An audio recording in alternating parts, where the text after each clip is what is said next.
Well, hello there, my fellow Doombots and Librarian citizens, and welcome to your weekly Doom, episode 6, the best Doom-related podcast, talking about everything in pop culture, movies, games, and all that type of good stuff. I'm Doombot 15, and I'm joined here by my co-host, Doombot 16. How you doing, Doombot 16? Hello, I'm still in beta though, so Doom Beta 16, please. Yes. Doom Beta. As you can see, we have very highly sophisticated language models. What's your update for this week, Doombot 16 Beta? Yes, my update this week is I have started catching up on Peacemaker. Peacemaker? Yeah. What season are you on? Season 2. Season 2, that's great, That's great. Oh, then we can talk, because next week there's already the season finale of Peacemaker. So next week we're going to talk about Peacemaker season 2. But this week we're going to be talking about some real cool movies. We're going to be talking about Eddington, and we're going to be talking about The Long Walk. We watched both of those movies, and let me tell you, we got some opinions on these movies. Do we know? Yeah, it was a crazy day. We watched both of these back to back in the cinema, filled with human beings, and it was interesting. It was a good cinema experience. At least for me, it was kind of. I thought I had a massage chair, but when I looked behind me, it was just a fat guy kicking my chair. That was during The Long Walk, so I think he was like dream walking on my chair. Or whatever, he was really getting into the story. He was really getting into the story, but yeah, we're gonna talk about those movies, but also we're gonna be talking about some Doom news, some Doomsday updates. There's not a lot of news, but there are some things about Avengers Doomsday that we have to talk about. Yeah, but before we get into it, what do I have to do? Like, comment, and doomscribe, or be doomed. Very scary. You don't want to be doomed, you know. No, you do not. You don't want to be doomed because Dr. Doom look at this dude. He's serious. Yeah, he's serious. He got those dead eyes. He's really taking his job seriously to make you suffer. He's taking it very serious, yeah. Yes. Okay, but first we're going to be talking about super relevant Doom news. Doom news! And the very relevant... We're blocking the S. Well, yeah, Doom New. Yes, Doom New.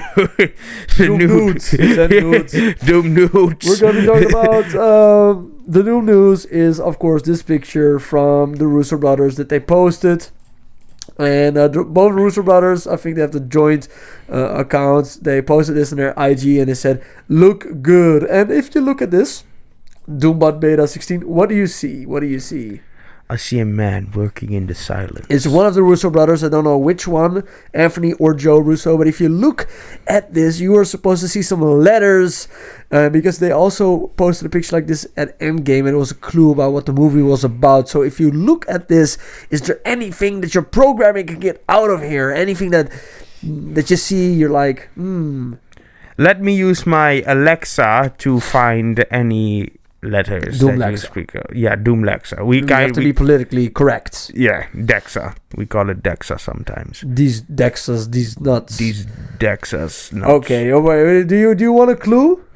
I would love a clue, thank you. Okay, the clue is right here. People are saying that this is just basically just Avengers versus X-Men.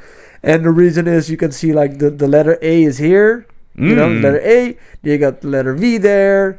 And then you got the X for X-Men, and yeah, we already know that this is gonna be Avengers. We already know that this is gonna be Avengers versus X-Men because of the amount of Avengers and X-Men in this movie. Because I think there's more X-Men in this movie than Avengers, even though this is an Avengers movie. Isn't that kind of strange? No Hulk, no Hawkeye, no Black Widow. What happened to her?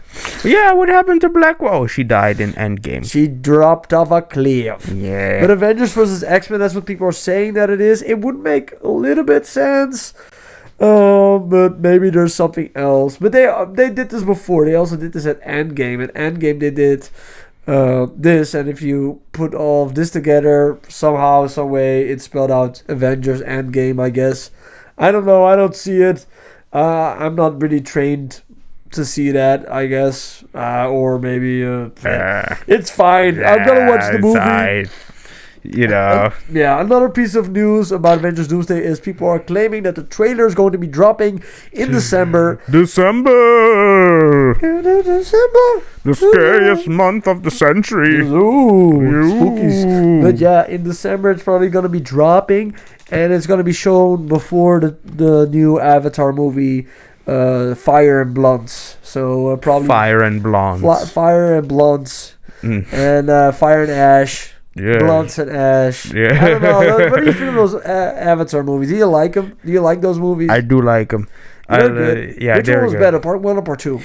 Ooh, well, I'm gonna be honest. Both parts are sort of Similar. Yeah, similar. They're just the same movie, but the second one is better animation. The water graphics. You know, I see it more as each episode of Walking with Dinosaurs. Yeah. You know, like you have the parts that really stand out to you, but I think which part is better is subjective to you. I mean, like part 2 is really nice, and Part 1 is that really nice scene where they fly for the first time. Oh yeah, they fly for the first time, but the second part has like they have a family, and then they're introducing the water and like the whales. You got the white kids with dreads. Yeah. Like, hey, Spider! There's like this random white kid with dreads. Oh, that guy! That was the son of the commander who was the antagonist of the first movie. Yeah. Oh, that's crazy. Yeah, didn't you know? They revealed that. I don't know. I forgot. I watched the movie. I was like, "Whoa, this looks great," and then I forgot all about it. Oh shit! But I like those movies. Those movies are good, but it's not my favorite stuff. But Avatar, Fire and Ash is supposedly going to also have this trailer in front of it, so that's more than enough for me to watch that movie multiple times. Yeah. Talking about trailers, what is it time for, Doombud? Time for trailers. The trailer time is here.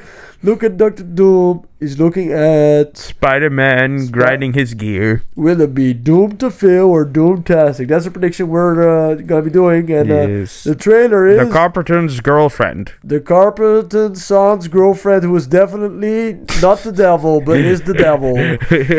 Yeah. This I only wanted to put this in here because it's Nick Cage. And I love Nick Cage. Oh, it's a biblical story, huh? I think so, because Carpenter's son, does that like revert to like Jesus? Because Jesus was like a carpenter or whatever? Wait, yeah, I'm gonna have to apologize for that. I didn't know it was a Bible story. You didn't know that Jesus was a carpenter? I did not. Well, I knew that, but like I made fun of the Bible stories, so like I have to apologize to that.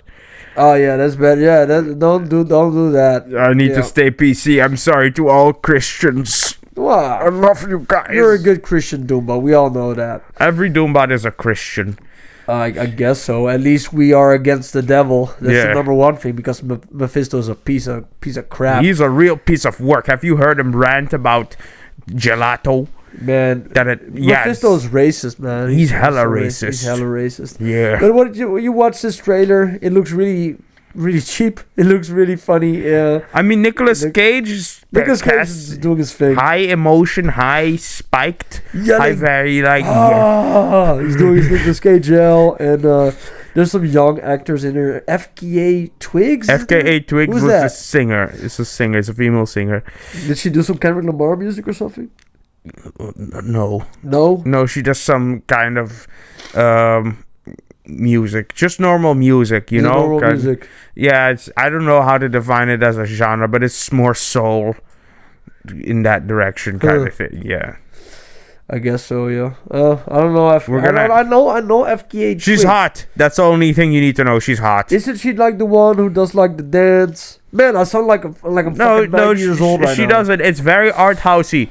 It's like a weird video clip where she sucks on a guy's finger. What? Yeah. For like, I gotta watch this. Yeah, we need to bring some of more of that in our lives. FKA Twigs. FKA Twigs. Like FKA Twigs. AFK, but like rearranged. But about this trailer, would you watch? Is this Doom to Phil or is it Doomtastic? What do you think? I think this movie's actually Doom to Phil. Is not gonna make any money, but it's probably gonna be a fun movie to watch. I just hope it has a lot of Nick Cage in it. If it has 30 minutes of Nick Cage, I am very curious about how Nick Cage is gonna do it, because like I think they gave him a lot of screen time in the trailer. I wonder like if it's like a marketing ploy to get people to watch and not show Nick Cage. It's probably about his son and the son's struggle, because the son has some fucking They have temptations. Has some demon powers or Bible God powers or Jesus power. You could probably turn wine into Mountain Dew or some crap. and then the devil shows up and she's like, "Hey, do I not look like a sexy wildling to you?" And then Nick is like, "Don't do it. It's the devil." Don't do it, Jon Snow. Don't do it, Jon Snow. And then the devil pussy says, like, "You know nothing, Jon Snow." Yeah, it doesn't. Now look at my phallus. Okay. Moving on. Doomview. Doomview. We're going to be talking about the Doomview. And the Doomview of the week is reviewing 2 movies. And we're going to first start off with spoiler-free talking about the movies. And after that, we're going to be talking spoilers about the movies. Going to be doing that for both movies. I'm kind of too lazy to do like timestamps. But if anybody in the comments tells me, "Hey, Doombot, put some freaking timestamps in here, you Doom dork," I will happily oblige you. But then I just at least have to know that a person watched 10 minutes and told me to put the damn timestamps in. Because Doombot doesn't do anything if he's not paid for it. No. And if you do not know, you get 1 cent per comment on YouTube. That's how it works. It's pretty crazy. Oh, yeah. That's why I comment like 69 times on 69 times on every single video, because then I get 69 cents. Then you can get 1 movie ticket in that area, because here we have defeated inflation. Yes, we have totally beat inflation's ass. Did you see that Doom address where he addressed the entire UN and told everybody, "My country is great. Your country sucks. I'm the best." Yes. Here in Latveria. No. Straight Latveria is gonna kick me in the go-nuts if I keep on doing this stupid impression. No. Okay, so we're gonna be talking about Eddington and the Long Walk. And what movie would you like to talk about first, Doombot? I think we should eat the frog and talk about Eddington. Eddington. First. Yes. Well, Eddington it is. Well, my question for you then, my Doombot, is WTF? What was the story? Well, the story was basically a weird one that came out of a weird corner, honestly. It's a nice little, well, actually big fucking movie, because it was 2.5 hours long. So, it's basically like how COVID affected small towns in the US, and how a feud between a sheriff and the mayor of a town were going about it. That is the story in short. Without spoilers. Without spoilers. And without giving you any secrets or launch codes of Laveria's hyper missiles. So it takes place in a small town in America, Eddington. And 45 #65 is the first few numbers. Huh?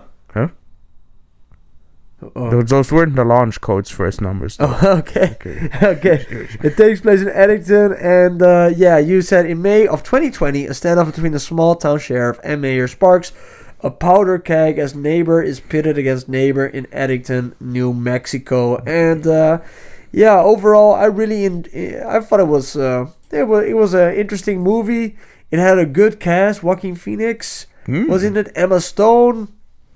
Pedro Pascal, everybody's getting Pedro Pascal fatigue, but I don't know. He was playing an asshole, so I guess that's okay. Then you got also anybody else. Austin Butler was also there. Austin Butler's also pretty famous. He's, of course, the Elvis dude. A movie we have recently talked about, Caught Stealing. He was in that movie as well. He was so good in Caught Stealing. I love Caught Stealing is like one of the better movies of this year. He just has that hotshot, cocky, fast guy kind of look as well. Well, he looked like freaking Manson in this film, but let's not get into that because it's more spoilers territory. But this movie is directed by Ari Aster, and it's also written by him. And Ari Aster is a freaking messed up dude, because his movies are always pretty freaking crazy, right? Yeah. Have you watched these movies? I have watched Hereditary. In my opinion, not scary, but a really good movie. Hereditary is good, yeah. Yeah, it's good. I love Hereditary. I watched it in the cinema by myself. Yeah. And then a lady tapped me on the shoulder before the movie came in and was like, "Are you really going to watch this on your own?" I was like, "Yeah, why?" And the movie was pretty messed up. Like the spoilers for Hereditary, but the ending scene where the mother decapitates herself, that one sawed her own head off when she was possessed. West. That was so crazy. Yeah, man. that was so messed up. But overall that was so well done, and the tension. Ari Aster is always so good at building up tension. Midsommar was not my favorite of his movies. I still enjoy it, but I just think that he has better stuff. What do you think of this movie? I think. Have you watched Midsommar? No, Midsommar. I've watched bits and pieces. I did not watch Beau is Afraid, to be frank. Oh, I freaking love Beau is Afraid, man. I think it's a little bit like the Eddington vibe, like a big weird loser played by Joaquin Phoenix. Yeah. And I like Beau is Afraid. It's this big existential thing. It's like this fever dream of Ari Aster. I like it. I enjoy it. It's not for everybody. I watched it with my girlfriend. She was like, why did you show me this? But me personally, I thought it was fine. I like it. I like a movie that you're watching it and because Ari Aster is this dude.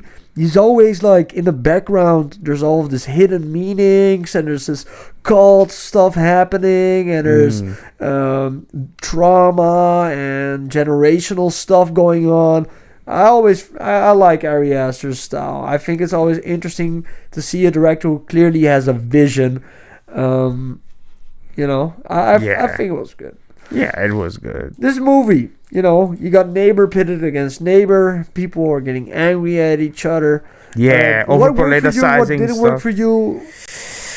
Well, what worked for me was that the story had a lot of depth. Each character had a lot of depth. Not depth, but depth. I think everybody has debt at that age, except like the boomers in the movie. Maybe, I don't know. I'm not gonna judge, but anyhow, the characters had a lot of depth. The story had a lot of twists and turns, and it got us in every time when there was bound to be lull in the story. It just brought us back up with another conspiracy and or story beat that was like, whoa, okay, shit, this is getting interesting. Did it feel bad to watch a movie about the pandemic? Because it's quite recent. It's like 5 years ago that everybody had to wear these masks, and you had to like get a vaccine, and if you didn't, then you would not be allowed to go stuff, and you would get shamed by these politicians, and at the same time these freaking politicians would have private eyes wide shut gatherings for just eating dinner, laughing it up together while we were just cooped up in little spaces. Come on, isn't that like a little bit messed? I was watching it, and in a way, I could sympathize with the main character, because while the pandemic was happening, I was like, this is bullshit. They're trying to control us. Yeah. Putting a tinfoil head on. Like, they're just trying to see how far they can push us. Yeah. But the main character is such a piece of crap in this film. Yeah, in the end, later on, he really showed off. Yeah, but let's get into that later. But overall, like, if you think about the pandemic stuff, is it a little bit too soon for a movie like this? Because this is the first time I watched a movie that is like giving pretty harsh criticism, or at least it is giving it thoughts. Yeah, I don't really mind that it's about COVID. No. No, not really. You don't get trauma for thinking about wearing those stupid little masks. No, not from the movie. That's for sure. I mean, like, the movie really had more social commentary about the events around, like wearing masks and stuff. Plus, it's based on a true stories. The director has. Oh, thank you. Yeah. Yes, that the director has gathered from small towns that suffered from, or at least suffered. Yeah, let's just say suffered from Ari Aster COVID. got like information from people who lived in small towns during the COVID epidemic, and how it affected them, and how it affected their living and their standards and their society. Is this a true story? Based on stories the mayor and the deputy or sheriff, that was a true story, that they had a feud about, like, it gets the really mask crazy, and shit. so I don't think that's like, the movie takes a sharp turn, man. Whoa. Okay, overall, do you think it's Doomtastic or Doomed to Fail? It is Doomtastic. Okay, I agree with that, but is it worth watching in the cinema? Oh yes, it is worth watching. Well, although it's not for the faint of heart, the movie is 2.5 hours long. Oh, it's long. Yeah, it's quite a slow burn. I love Ari Aster stuff. For me, this is something that I really like to watch. It has a great cast, but it does move slow. This is something you should watch if you're like kind of a cinephile, you know? Yeah, if you really like just the cinematography and the storytelling and the character development. Great acting. Yeah. Intense, interesting story, and it takes some. And I'm still wondering what the fuck was the ending. Hey. My bad. Hey. We'll get to it, but okay. We both agree this was a good film. We're gonna be going into spoilers, so this is your big spoiler warning. Yes. Let's get into spoilers. Okay. What WTF the ending? Where do you want to begin with spoilers? You start, Doom, because you've been telling me that you really want to talk about this movie. So go ahead. The floor is yours. All right. So like there is a sheriff who is already shown to not really give a fuck about the rules. Like this guy is fed up. Like his light is dim. He's kind of a Walter White at the beginning, like really like, I'm just treading through life, just taking it one day at a time, and hopefully things will get better. But then like certain things egg him on, like the COVID epidemic and his feud with the mayor and stuff, and some past tragedies the mayor had with his wife. Yeah, like the mayor just no, but I don't think that the mayor. That's the one thing that I don't think that the mayor actually had anything to do with his wife. Actually, I think that was a cover-up story because it was heavily implied that adult. There is adult stuff. So before we get into it, there is some adult stuff about like child abuse and stuff in this movie. There was also playing in the background, another thing. Yeah. Because it was said that the character of Emma Watson got molested by her father, and her mother blamed the mayor for it, you know? Yeah. And that also plays a role because then the Joaquin Phoenix's character, the sheriff of the town, is he's going on this campaign to become the mayor of the town, and is also using this information to discredit the mayor, which doesn't really work because I think everybody just doesn't really like the sheriff. And like even though the mayor is corrupt and everything that the character of the sheriff is saying is correct actually, except for, well, we don't know exactly what happened between the two. But it really looks like Emma Watson's character did not have any relationships really with the mayor, and that the sheriff was just throwing everything at the wall to get what he wanted. And it's just a desperate man trying to find control in a situation which is uncontrollable. But at the end of the day, the director is saying in this movie that everything that the sheriff was saying is correct, right? That's what he's saying. Well, yeah, I see like merit in both of their arguments as but sheriff. I mean, like he's factually correct in the fact that the mayor is corrupt. The mayor does not really believe in those masks himself. He's only wearing it because a shady businessman is telling him to do it behind the scenes. You know, he tells him when he signs the contract, put on the mask, you know. Like the mayor doesn't care, and he also is doing social gatherings and stuff. It's all just for look. Next to it, the mayor is in the pocket of this billionaire and is trying to destroy the town basically by putting this mega AI data center there, which is something which is really happening. They're stealing land underneath people, and also it turned out that there is a deep state or something. That's basically also every author is saying that all of the theories that you have about like the deep state and all of this stuff is all correct. It might just be for fun that he's saying it, but this movie is even if it's for comedy, it's most definitely saying that those conspiracy theorists are correct, at least in the universe of this movie. And I definitely see what you're implying. Yes. Although I do not really think the deputy or sheriff went on the campaign because he saw corruption or thought it was fake. Although I think he did see the sheriff. Was the masks. Yeah, the mask thing, but like it was more like a pet peeve he had with the masks, and that they didn't let an old man into his store because he wouldn't wear a mask and stuff. Which was also a little bit messed up how they treated the old man. They could have just been nice about it and stuff, you know? Yeah.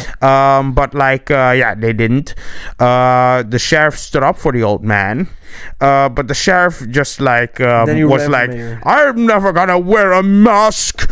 I'm going to unmask you. Well, and now that I think about it, mask might have played a role in some of the foreshadowing and the symbolism in the movie. Yeah, in what way? In what way? Like, people like the sheriff made a huge change in the movie, you know, like him refusing to put on a mask is maybe him like refusing to not be himself, not be what he thinks everyone else and anything else should tell him what to be. So like at some point he just goes out and just says like, you know, like in certain parts of the movie he said, don't have me think about it, you know, because if he thought about it, you know, he would probably refrain from it, like, oh, I have to be normal, I have to stop not doing that or something like that, you know. He's just a desperate man, a sad man who just wants to bring some color back into his life. Yeah, not color. I think it's more about control. He wants to get control. His wife also says to him that she feels that she's always being watched, and in a way she is. You know, because all of the paintings that his wife, played by Emma Watson, is selling is actually being sold to friends of Joaquin Phoenix, the sheriff's character. I don't know what's the name. Is it Joe? Joe. Yeah, Joe. Yeah, Joe Caster. You know the name's crazy. Yeah. I'm not so good with names, but yeah, just in a way, he is really like closing her off, and he loves her so much. He loves the character of Emma Watson, his wife, but it's just not working. You know, there's not really, the passion is not there. She's also not able to be really loved like that, because when every time he tries to make love to her, she like shuts down her entire body, which is because what happened with her and her father, which is terrible, which is also understandable. It's understandable, definitely. And at the end, actually, you can feel bad what happens, because at the end, we can do a little bit of a time skip and then we'll get back to Joe's character. But at the end, you find out that Emma Watson's character is like taken into like this weird cult leader type of dude, who is also he says he wasn't a victim of child abuse, and he was hunted down.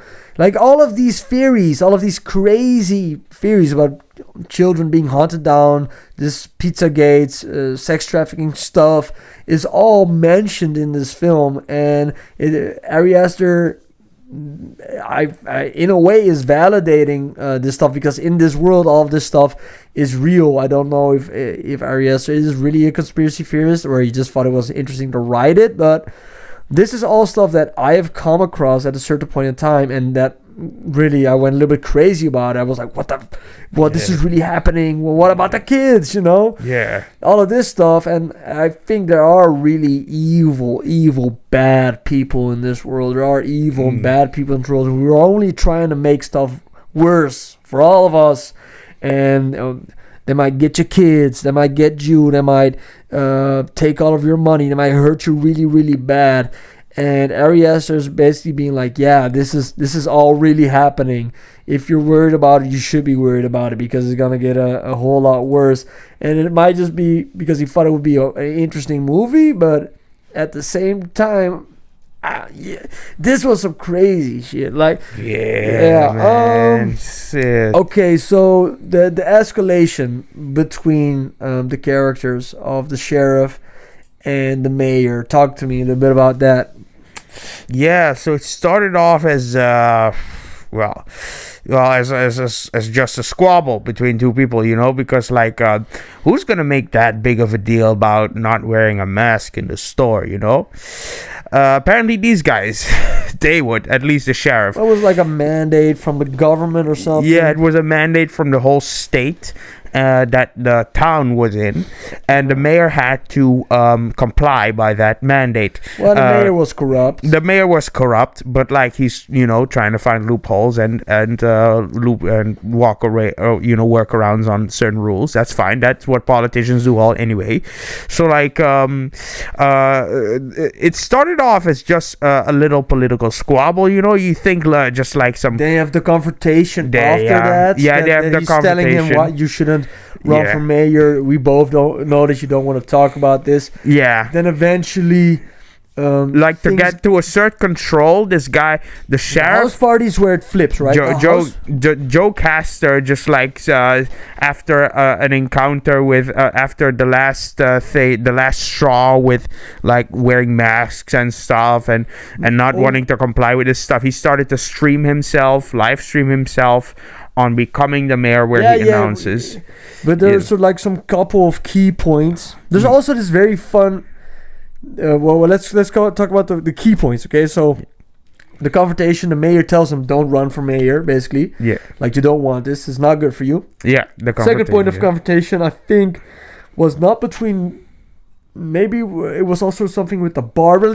It's constantly. I don't remember all of them, but they eventually have the scene at the party. At the party, the sheriff tries to tell him to put the music down or whatever, and then there's the video playing of his wife disputing the fact, because he also made this video where he said like, the mayor S8 my wife, and he's a horrible person and that kind of stuff. And his wife made a video debunking it and telling the story about her father, and everybody's just laughing at Joe, telling him that he's crazy, even though in Ari Aster's world, in a way, he is correct, even though he might not even know it yet or whatever. No.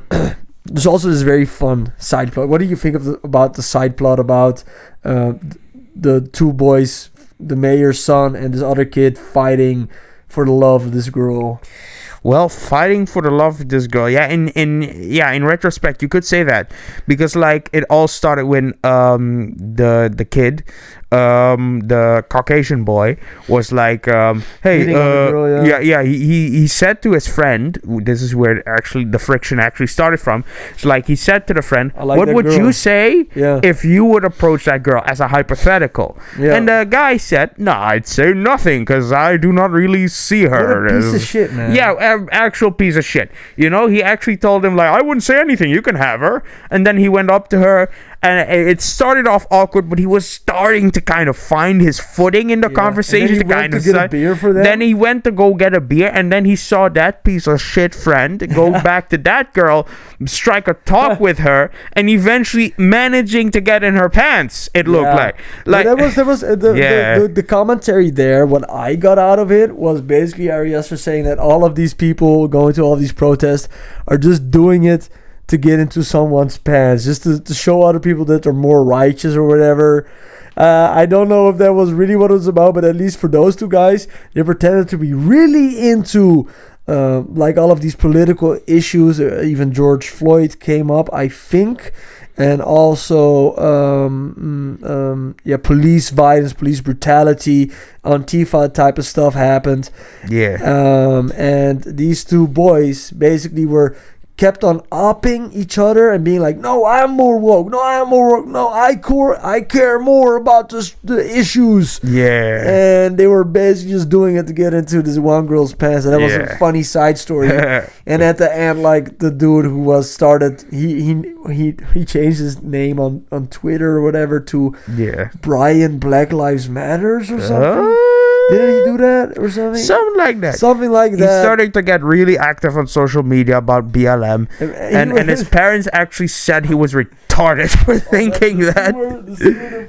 The scene where the father tells him, like, are you retarded? You're white. Because he was you are white too. He was telling his parents, like, we have to stop being white or whatever. We have to stop whiteness from taking over the U.S. as a white kid. I think that's so odd. That was so weird. The moment you stop acknowledging other people's skin color is the moment that racism is like the just stop talking about it, man. You have to stop focusing on like people's race. You know, I didn't think about the color until you were thinking about it and said about it. You know, of course there are racist people. There are horrible racist mofos. Yeah, but they'll be racist no matter what, man. No matter what. But at the end of the day, I just if you just live in a multicultural society with all of these people from different ethnic backgrounds, we're just all people, you know, men, women, black, brown, white, Asian, whatever, you know, Hispanic. It doesn't matter. It just doesn't matter. It only matters if you make it matter. And of course your heritage does matter, you know, where you're from and all of this stuff is important. We should all respect each other's heritage, but it shouldn't be like you have this and that means you are that. That's BS. Yeah, come on, fuck. No, that's just like borderline rollers, game of association. It's just an odd subject. I don't really care too much about the subject. And it's tiring to talk about it because people talk about it all the time already. I don't know. I don't know a single person that I know that is coming up to me and is like, "Yo, did you know that all of the fucking dot. I've never met a person like that. No, I met a person one time like that. That was so weird. They kept on talking about racial issues, and I was like, "You're a blonde white girl. What are you talking about, man?" It's like. That's also like I was just like, this is not interesting. Can we like talk about a movie or? Yeah, it's not my. It's not funny. It's not charming. It's not interesting. It's just rhetoric and speeches, preaching. I guess so. I'd go to a political pep rally. Oh, pep rallies are actually fun, but like a political speech, I'd watch politics if I wanted to hear a preach for hours on end. We're getting lost in the sauce. Why are we even talking about this? Wait, what are we doing? Case in point, it's boring.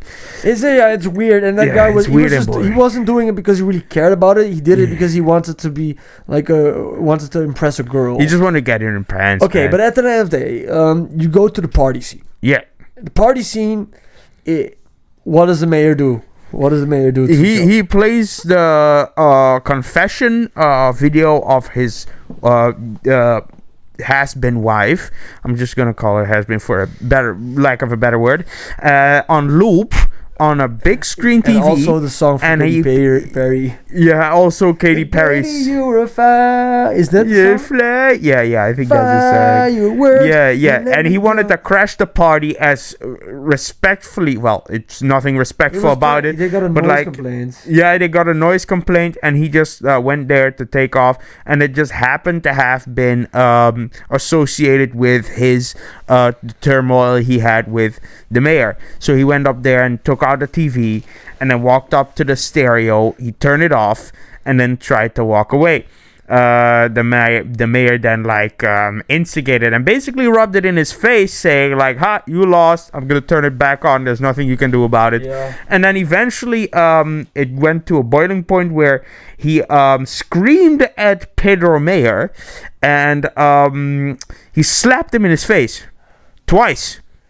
And the mayor slaps Joe Castor, the sheriff, twice in the face, all mafia style and shit. That was crazy. Everybody was watching that. Yeah, exactly. It was really awkward at that party, I think. And then when he came home, his wife was gone, because there's also his wife went to like this freaking she was that, like, the second I saw that dude. So he loses everything in like a day, if I remember it correctly. Yeah, he loses everything, and now which is also weird. The guy's left alone with. No, his wife was already gone because the video was out. So that means the wife already left. No, then he went out to the bar. By the way, go back. Wait, the wife. So the wife leaves. Yeah. Already, and then the day after that, he goes to the party for the noise complaints. Yeah. And then the video is out there because the wife, she filmed a video in the van of the cult leader Austin Butler. Yes. Yeah. And after the party, I was thinking, man, he's gonna shoot him right now here. You know, I thought it was gonna happen there. But then, you can talk about the bar scene now with the hobo. Yes, I didn't personally think he was gonna shoot him. I think that thought definitely crossed his mind. But what I saw from that guy is that he probably wouldn't just like, if he was gonna shoot people, it would be at least a bit longer, at least nearing the end of the movie. Yeah, but I was like, something is gonna happen. This is the beginning of the end scene, the beginning of the end part of the movie. Let's just say it's just past the midway point. Well, yeah, he went to the bar of the homeless guy who kept like preaching. The bars of the mayor. The mayor has a bar. Yeah, the mayor has a bar. Yeah, because the homeless guy that we see that he kills in the bar is just a homeless guy that's always just walking around and like coughing on everybody. Yeah, resentment. He's coughing resentment affirmations. Yeah. And he walks into this bar and he sees him going drinking, and then he just shoots this homeless dude. Yeah. That he actually defended at the beginning of the movie for threw him on the ground. Not really. He tried to defend him at first. He threw him at the ground when he started to like. They both fell. Grab him and stuff. It was like a really awkward struggle scene. The homeless guy won for some reason, but later in the movie he encounters the homeless guy in the same bar, who spouts the same resentful shit about the homeless guy was like making poetry about like houses, like house, basically saying like, oh, you cast me aside, I cast you back, you know, like things that people with resentment usually say, you know, like saying like basically drinking poison and hoping somebody else would die, that type of shit. It's pretty deep with that homeless guy. I saw it. It's deep. It's pretty deep. That homeless dude was pretty crazy, but he was walking around the whole movie in the protest, and nobody gave him money, even though they were protesting for him. Yeah. Like, I have no cash. Yeah. But so Joe shoots the homeless dude, buries him, and after that he goes full crazy, and then he shoots the mayor and the mayor's kid. Yeah. Oh, that took me by surprise. I was not expecting he was going to do that. I at least not as abruptly. Was a crazy switch. Yeah, that was a crazy. I did see it coming that he was gonna do that actually, but not in that way. I thought he would do it at the party, but it did. I was like, it was gonna be like not good that he did it, but from his point of view, like he has been pushed to the point of no return. Yes. Like he basically did those actions quietly. Like usually people are like pushed or like verbally or physically pushed to that point on the spot. This guy gets slapped in the face twice, thinks about it, and thinks like, okay, I think I'm gonna kill these guys. He slapped in the face, then he kills the homeless dude. But after that, it goes crazy. It just goes crazy to shit. Then the protests get even bigger.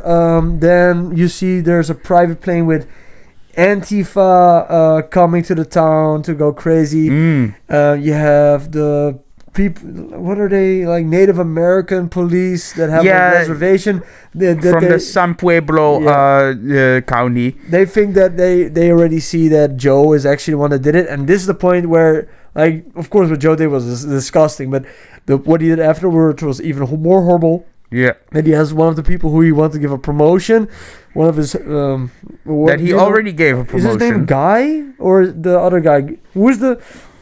His name is If we go to the cast, is he right here? Is he on the cast? Do I see him? No, he's just not. He's not here yet. Like the black sheriff. He's right here. Michael Cook. So Michael Cook, he was cooked, man. That was pretty messed up. Yeah, man, it's really messed up. What he does, like he froze his own. And he was like one of the most sympathetic characters. Yeah, like he wanted to live up to his father and shit. Yeah, he's one of his own. And then he puts the blame on him. Yeah. So they basically put him in jail. Yeah. And the other sheriffs, he finds out that it was Joe because of the handwriting. That was so stupid. Such an idiot. Graffiti. You shouldn't graffiti in your own handwriting. How is that even possible? Yeah, come on. How do you graffiti in your own handwriting? That's weird. That's man. freaking weird, man. That's weird. You should have taken some art classes, bro. Yeah, I guess so. But then the fake Antifa rioters, they come in their private jet and they try to kill Joe, and they kidnap. They want the scene where they kidnapped Michael Cook's character. Yeah, that was crazy, man. That scene. Yeah. That he cannot talk because if he talks he will explode. Yeah. That is pretty insane. It was, and then they make it all look like it was local terrorists or something. Yeah, local terrorism. Because the drone was filming it, and then Joe single-handedly fights off like this whole band of Antifa assassins. That was pretty insane, and then that was an intense chase scene, right? Yeah, yo, that was easily the best shot film, the best shot part in the film. He has his asthma attack. Yeah, he's running away. He's yeah, like shooting this gigantic. We go to the gun store. There's this crazy gun. And like the guys in the shadows, like you don't see them clearly enough. Like, yeah, it was really well done. It was. Yeah, I think Ari Aster, like as a filmmaker, he constantly is. Yeah. He's becoming like better and better and like making this. So I'm very interested what movie he's gonna do next. But it was intense. But at the end, he gets caught by one of the dudes. Yeah, one of the dudes stabs him in the head twice. Yeah, they both ran out of ammo, and the other guy just like said like fuck this. He just runs up with him. Yeah, it runs out of ammo. The guy also runs out of ammo, has an asthma attack, but at least the other guy is physically fit and with a knife. So he goes up to him, stabs him in the head twice, and then afterwards, the kid that wanted to get in that blonde girl's pants during the BLM rallies, he just comes up with a fucking selfie and shoots the guy dead. Yeah, but it was also like he was filming and he was like missing all the shots, and he was just standing like, oh. What the fuck is this? Eventually he got him. Yeah. Eventually he shot him like 3 times, man. Like, and he actually got him. Heavily traumatized. But he got him. Oh man, yeah, that was pretty crazy. Joe Cass's life, and I saved you. And then you get to the other part where eventually Joe does become the mayor, while actually his mother-in-law, the mother of Emma Watson's character, is actually his caretaker or whatever. And this is pretty messed up because the same person that was corrupting Pedro Pascal's character as the mayor is actually also in control of Joe's character. It's the same. I think it's the same man. Yeah. Who's also showing him this video of the guy who then afterwards became like this right-wing type of character. Going against everything that he stood for in the beginning, and growing like a podcast and all of this stuff, but then it was kind of grifter like. But yeah, at the end of the day, Joe is still controlled by the people that were controlling the other mayor, and the other mayor was getting this big magic carp thing. What is it called? The Magic Carp? Yeah, something like that. Because also the ending shot of this is just the Magic Carp Corporation, and just the title of that, and basically it's saying like everything that happened. It doesn't matter what happened. The corporation got the corporation. The AI data center is still there. Yeah, it was all a plan to set up that data center and probably annihilate anybody who might want to oppose it. I think this is a very realistic movie about how it goes. Yeah. Maybe it's dramatized, but I think like even in reality, it's probably crazier than this. I think that in reality, it's even more insane. And then you also find out that Emma Watson is pregnant from the cult Austin leader Butler, because of course she would be, of course. And Joe is in bed with his mother-in-law, who's probably getting plowed next to him by the caretaker. And you also get full frontal nudity, Joaquin Phoenix. again, because Joaquin Phoenix was also naked in Beau is Afraid, so I think that Ari Aster just really likes to look at the dong of Joaquin Phoenix. I think that's his favorite thing. Look how happy he's like, yeah, I'm getting to film Joaquin Phoenix's dong again. Yeah. That's a little bit what it's about for him. But it's Joaquin Phoenix's penis is the highlight of my day. If in Beau is Afraid, like because Beau is so sexually anxious, he has gigantic testicles in that movie. It's like gigantic, like fucking bowling balls. Because he's not allowed to have sex from his mother or something. Oh, what the fuck? Because of his mom. He's always, you should only love me. But overall, it was a good movie. It has some really ugly truths in it. It might be over dramatized, but I think that the reality might be even crazier than this. Probably. But I don't want to get into those freaking. I don't want to go too deep in those conspiracies because I'll go crazy.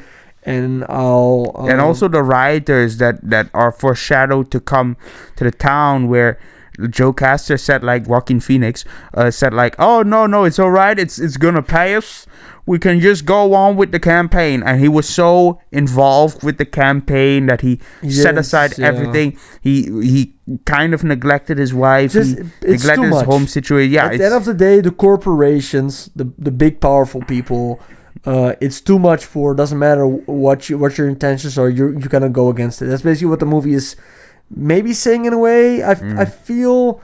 I don't know. Do you feel differently? I think this is the problems they face in the movie are real situations that people can find themselves in and probably have found themselves in because it's based on this happens. Everything in this movie happened. Of course, some stuff has changed. But I think everything in this movie is basically. Maybe I'm crazy, but I think this stuff really goes down. Yeah, this stuff. Maybe I would not be surprised. Order, maybe not exactly like this story. Yeah, maybe like, bits and pieces that are added. You know, like. But I think every single thing that you saw in this movie this is not fictional. I think. Yeah, I don't think this is a fictional movie. I maybe think I'm a crazy conspiracy guy, but the government really try to mandate masks. Yeah, there are paid writers. Like I think the FBI even has said that they. Have people to instigate violence at riots, you know. Yeah. They besides that, I don't whatever. But it's I think it's a good movie. It's an interesting movie. It's just normal people problems that are valid, but are being taken advantage of by whatever kind of power and other people who might have issues of their own to undermine them. People who just want to fucking have a better Every person just wants to have a little house, a little garden, happy wife, happy life. Yeah. Maybe buy a couple action figures, play with your kids. Yes. That's what you want to do, you know? Yeah, the bad thing, some people find it okay to achieve that by fucking other people over. No, but the people, I think if everybody, I don't know, then we're gonna rant about communism, and I think that's a different podcast. Let's talk about the next movie. Yes. It was a good movie. I enjoyed it. You enjoyed it. I really enjoyed it. Yeah, it was a good movie. It was really good. It's nice. I'm getting to learn surprising. Yeah, I know nothing about the movie. That helps too. So know nothing about the movie. Well, not a lot of people know about this movie.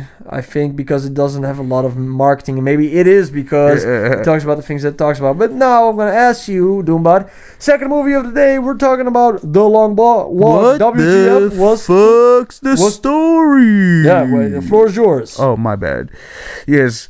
So, The Long Walk is basically about a group of youngsters, young men, who are tasked to walk for hundreds and hundreds of miles. And it is not a marathon. This is a competition. Marathons are also competition, but this one is a ultra strict competition where if you lose, you die. You just have to walk. Yeah. And the last person walking, you have to walk like 3 miles an hour. The last person who is walking, they win like a prize, and they like money, and they have like a wish. And that's basically the only thing you need to know about this movie.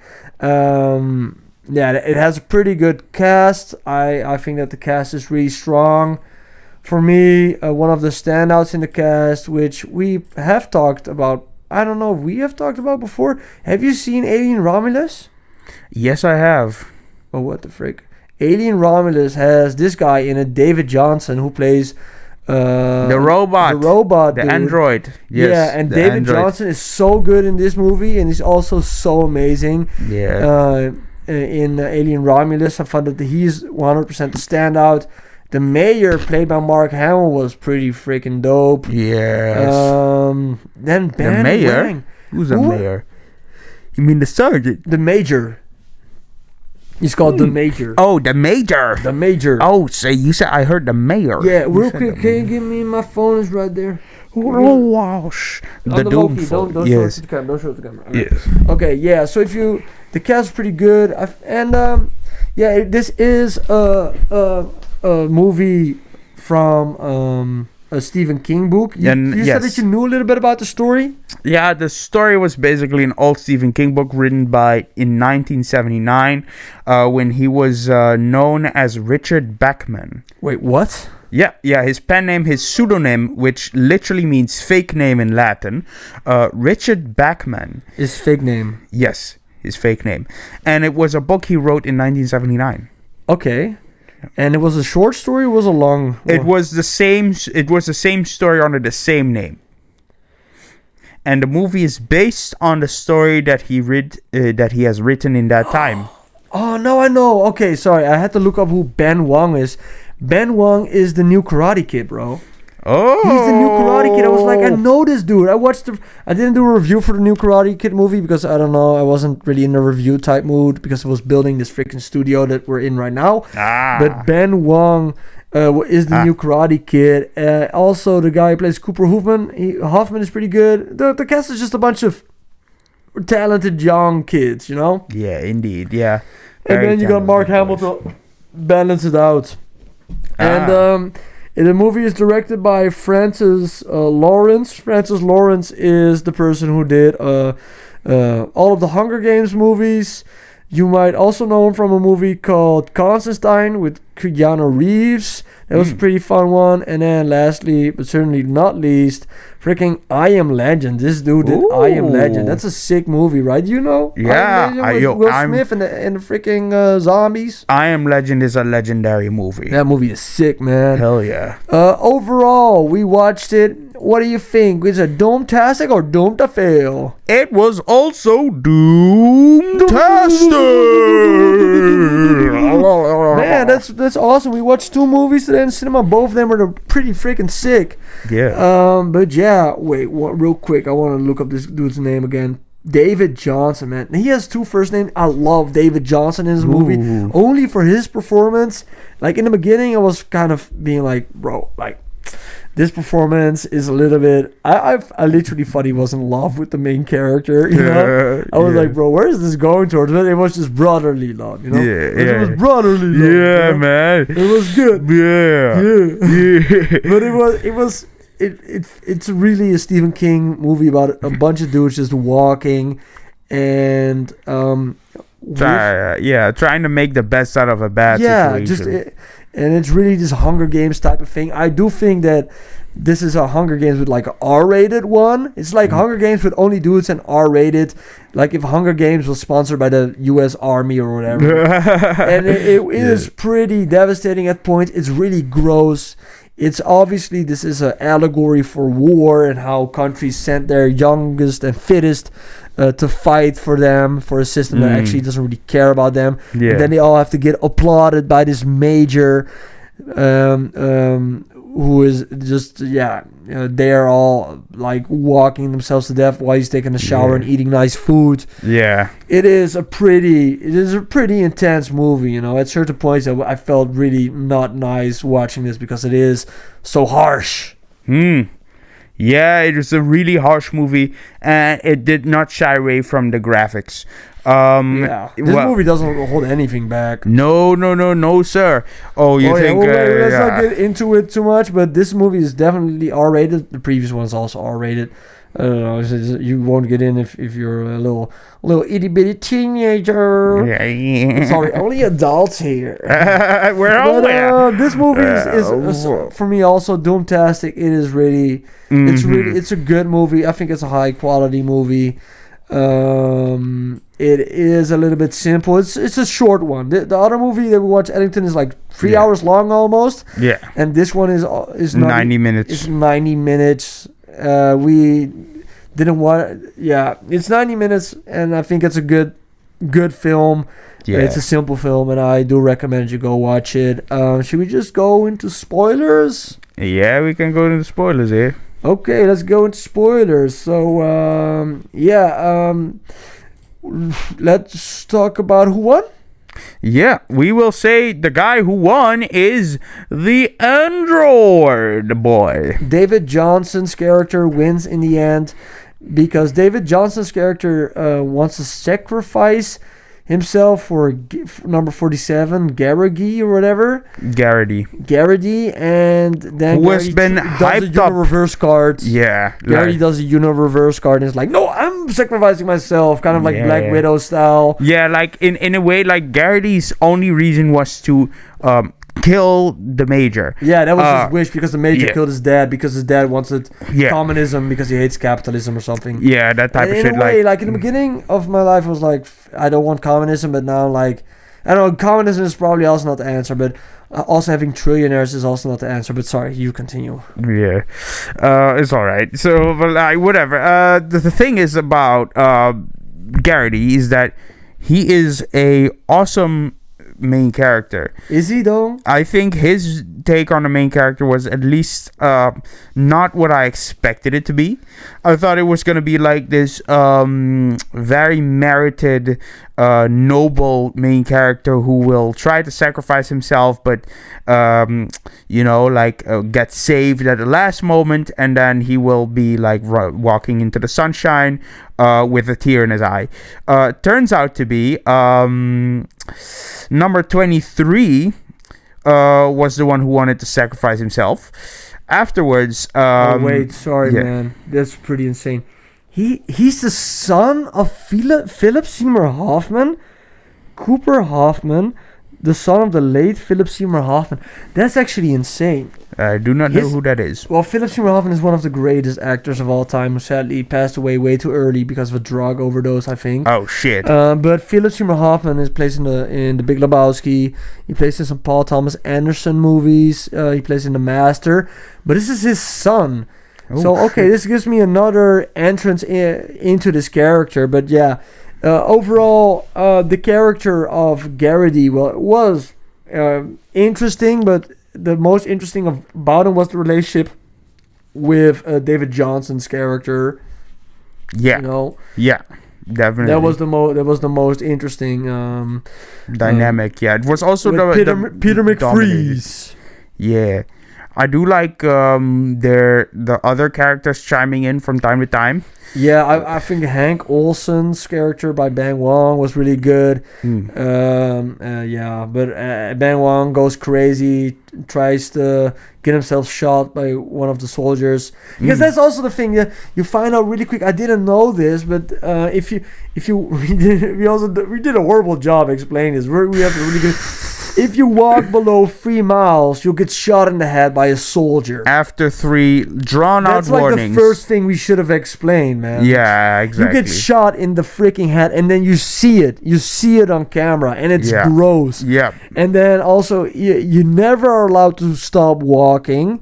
And if you go below 3 miles an hour, and you get 3 warnings, you will get shot. And then you're thinking like, well, what if you have to take a shit? If you have to take shit, you have to take a shit on the freaking road. Yeah, you gotta shit your pants, my friend. If you're too late in taking a shit, you'll get shot. Yes. And it's freaking brutal, man. Yeah. It's really freaking brutal. It's really harsh and unforgiving. And the longer it goes, the more people just are like, I give up, and then they get shot. Yeah. And you find out some twist along the way, like Garrett Waring, Stebbins' character is the son of the Major. But he's like one of many sons of the Major because the Major just swings his big balls around. Yeah. The Major really loves big balls. That's like the number one topic what he talks about in this movie. Yeah. What did you think about the Major? Because I think it was kind of a two-dimensional character. I never felt like it was really a character. It was more like the Major is war. It is just an allegory for war. He is sending your kids to die. That's just what he does. The Major, nothing else, nothing more. He was just like the embodiment of what the kids were facing at that time. Yeah. Basically, like the storm. If they were inside the storm, the Major was the storm. Yeah. You know, that kind of thing. That's why he was also a two-dimensional character. You never really got to know anything besides the dude never took off his freaking sunglasses. He also didn't need to, because that would invoke some sense of sympathy. The movie did not want you to feel any sympathy for the guy. No, it was literally this is what it is, and then at the so almost everybody dies. There's some emotional moments, some moments where people shit their pants, people's ankles get broke. There's some nerdy dudes, and that guy that wanted to write a book about the long walk. Yeah, that dude. I don't know how, but he messed up his ankle really bad. Yeah, like it's so crazy that. He did. Like when they went uphill, right? Yeah, the guy messed his ankle up there when they needed to run up, and then his ankle got worse as the walk continued. But okay, let's talk about this scene. This was crazy. The dude messed his leg up, tries to climb on one of the trucks, gets thrown on the ground, and the tank goes over his legs. And they still count down the legs. Counts him down. He's like, what? He has no legs. No fucking legs. He's not gonna fucking walk. He has no legs. What? It's so crazy, man. It was just, I was not expecting for them to fully just show you that they're blowing people's brains out. Yeah. And it was the first time I looked at you. I was like, "What?" Yeah. Did you know it was gonna be this type of movie? I didn't know. I knew it was gonna be that type of movie. You did? Yeah. I didn't watch anything. I didn't really know what this was about. But yeah. It's but I didn't know they would go about it this way. It was pretty harsh. Yeah, since it's a Stephen King. Yeah, I thought it was gonna go the supernatural route. Honestly. I think this is the most harsh film that this dude has made, man. Yeah. But yeah, I think The Hunger Games is also based upon this book, like at least a little bit. Yeah, I think so. The writer dude, and then you got the dude with the long hair. The bastard. Barker sucks. Barker is just a weirdo who just does like a weird suicide thing with a spoon. I don't know how he killed himself with a spoon. Yeah. That guy was already set up to be like the outsider. Outsider dude. That he tried to relate to other people, but the only way he knew how to like go about rejection is to reject back. I thought that Barker was gonna grab Garrity and just hold him and try to get them both killed. You know, something like that. Yeah, I think. I didn't see any. There was only a little bit the fight scene in the beginning where somebody tries to punch Barker. You know. Yeah. Punch him, and then he falls because this dude has no balance or whatever. Maybe because it's hard for you to punch somebody while walking. Yeah. Maybe. Yeah. But I would think if you really if you want Barker to stop talking to you, hug him. Grab him, hug him, just stand there and be like, yo, if you don't stop talking to me, I'm gonna hold you and I'm gonna make sure we both die. That's just the simple way to do it. Overall at the end, David Johnson's character survives because the main character played by Philip Seymour Hoffman's son sacrificed himself. Why did he sacrifice himself? Doombot Beta. Why? Philip Hoffman. But why did Garrity sacrifice himself? Because I think the reason because of that, at least that's what I have noticed, is that for one, he got speeches about something basically like the light at the end of the tunnel, like wanting to see a better future, because he was consumed by the need for revenge. Garrity was consumed by revenge, and McFreeze still saw the light. Yeah, he still saw the light despite all of the bad things that have happened, because of all of the stuff that has gone around. He was part of the state, you know, his parents died when he was very young, and then his uncle took care of him very poorly, died in a drunken stupor, choking in his own puke. Yeah, and then he was horrible. He's been walking his entire life. He's been walking his entire life. So like Garrity, who has had a stable home situation, Barker did not. Barker never really had that situation where he had stability. How do you know? How do you know about Barker, bro? What do you mean? I mean Barker.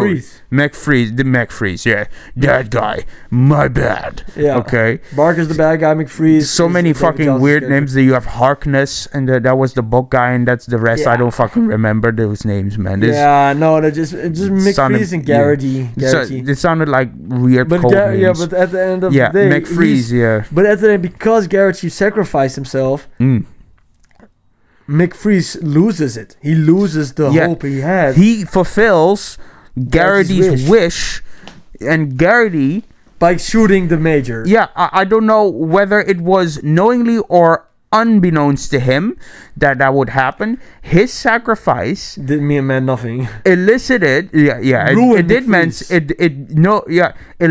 McFreeze to fulfill it for him, because McFreeze attached himself to Garrity really quickly. And because of McFreeze's love for Garrity, it was also so funny. Like McFreeze was like, I want a gun. You'll get a gun.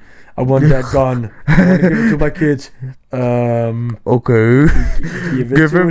He's probably not gonna shoot me. He's not gonna shoot me. He has everything to lose. Yeah. And then he was like, "I'm gonna shoot you now." Yeah. No, please don't. And then you got big balls, son. And then he just walks off in the empty street with a long walk left for him to go. It was a good movie.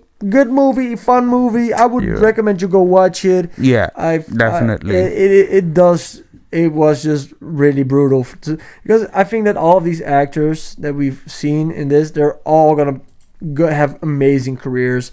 Especially David Johnson. I think that David Johnson is like one of the great. I think this dude is really gonna get an Academy Award because this dude is just so good in everything I watch him in. But yeah. It was good. Should we get up to the next part of the show? Yes. Okay, we've been mumbling for a long time. We're getting up to our favorite segment. What you up to, Clanker? What you up to? Yeah, I have been watching some new Peacemaker. Finally, Doombot Beta 16 has watched Peacemaker. You watched season 1. How was it?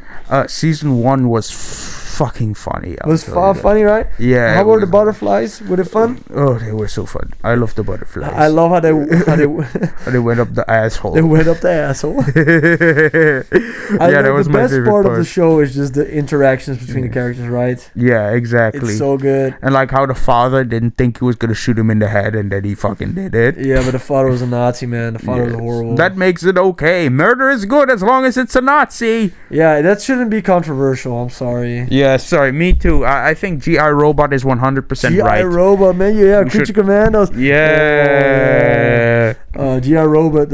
I would love to see Peacemaker and G.I. Robot. Me too. Well, next week we're gonna be doing a whole episode on Peacemaker season 2. On the final episode, talking about that stuff. Maybe you also watch a movie. I don't know. Yeah. If the Smashing Machine is out, I've seen people doing reviews for it. So if that's out, we'll watch it. But I think in Latveria it's dropping a little bit later. But otherwise, there's probably Tron. I think Tron. Ares. I think Tron is playing. Yeah, Tron. So if Tron either Smashing Machine or Tron, this depends on what cinemas are going to be doing. That's we're going to be watching one of those two. But for sure, we're going to be talking about the Peacemaker finale and speculating on the future of the DCU. So we might do a special DCU episode and review a movie if you're watching Tron, because I would love to watch Tron, and I think you would like to too, right? It sounds interesting because I have watched the remake version of the movie. That one is pretty cool, right? Yeah, that one was pretty cool. With Daft Punk Tron and Legacy and stuff. Yeah, Daft Punk, yeah. Okay, this is a segment that Doombot Beta 16 demanded to be in this episode, and that is his famous segment, Mars Update. Yes. The floor's yours. Yes. So, as Latveria has discovered, along with NASA, that there have been rocks on Mars that have showed signs of microbial waste on it, we have decided as a nation to be the first one to make the rocket to Mars. Suck it, Elon Musk. And 2 Doombots and jetpacks. Yes, 2 Doombots and jetpacks. And that is an actual real-time picture that has been taken this morning as we dabbed up some Martians. Apparently, they are very well known with the dab up. And it is theorized that culture is not just species bound to us. And it's universal, and every The other... dab is a universal fact. Dab is a universal fact. Yes. Yeah, the dab is universal fact. So that's the Mars update. The dab is universal fact. Yeah. We're gonna end it here, folks. We've been doing this for a long time. Please like, comment, and doom